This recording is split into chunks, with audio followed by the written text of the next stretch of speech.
Bu dəfə yolumuz Azərbaycanın ən sakit, ən təmiz havası olan şəhərlərdən biri Mingəçevirə gedirik. Yola çıxıb şəhərə daxil olan kimi sanki havanın nəfəsi dəyişdi. Hər tərəf yaşıllıq, ağaclar, sakit bir şəhər havası. Yol boyu baxırsan, nə səs-küy var, nə tələsmə. Hər şey öz axarı ilə gedir. Biraz şəhərin içindən keçdik. Daha sonra düz Kür sahilinə yönəldik. Bura Mingəçevirin ən sevdiyim hissəsi oldu. Suyun səsi, küləyin təravəti və o sakitlik. Gəzdikcə gəzinti qayıqları gözə dəyir. Hərəsi ayrı rəngdə, ayrı zövqlə bəzədir. Biz də dayanmadıq, ailəlikcə qayıqla səyahətə çıxdıq. İlk anlarda uşaqlar biraz maraqla baxırdılar. Çünki bu onların ilk qayıqla səyahəti idi.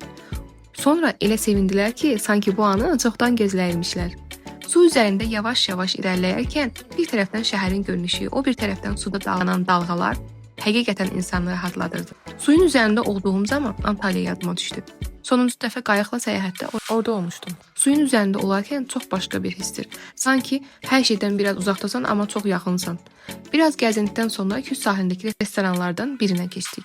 Hər şey sakit, təmiz və səliqəli idi. Yeməkdən sonra uşaqlar biraz gəzib oynadılar. Biz də kənardan baxıb sadəcə zövq aldıq. Kürün səsi, günün sakitliyi, uşaqların gülüşü, bəzən xoşbəxtlik üçün bundan artıq heç nə lazım olmur. Mingəçevirdə keçirdiyimiz bu gün sanki həm dincəlmək, həm də biraz ruhumuzu sakitləşdirmək idi. Bəzən həyatın içində bu cür sadə, amma dəyərli anlar toplamaq ən gözəl hədiyyə olur.